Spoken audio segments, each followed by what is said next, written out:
आज मैं आपको बताऊंगा कि फ़ीड का ख़र्चा किस तरह कम किया जा सकता है घरेलू लेवल पे। जिन भाइयों ने मुर्गियाँ रखी हुई हैं तो वो घरेलू लेवल पे किस तरह ये फ़ीड का ख़र्चा कम कर सकते हैं। तो सबसे पहले आपने इसके लिए रोटियां लेनी है, ठीक है।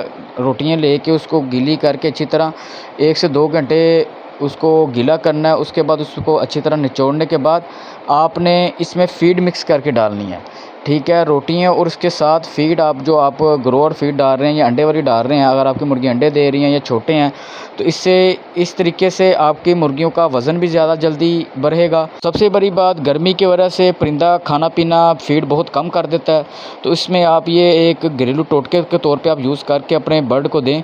इंशाल्लाह आपका बर्ड हेल्दी एक्टिव भी रहेगा और उसकी ग्रोथ भी बड़ी अच्छी होगी। हम तो अपने बर्ड को इसी तरह मैं 2 टाइम रोटियों के साथ मिक्स करके फ़ीड देता हूँ सारे अपने बर्ड को, जितने भी मेरे पास अवेलेबल हैं। ज़्यादा मिकदार में रोटियाँ आपको आपके एरिया में जो भी कबाड़िए की दुकान होती है वहाँ से मिल जाएगी किलो के हिसाब से। तो अब ये देख सकते हैं, ये हमने ऑफ़र कर दी अपने परिंदों को और ये बड़े मज़े से खा रहे हैं। इसी तरह इन्फॉर्मेटिव वीडियो देखने के लिए हमारा यूट्यूब चैनल सब्सक्राइब करें। इंशाल्लाह ऐसी बहुत सी बातें आपको बताई जाएंगी।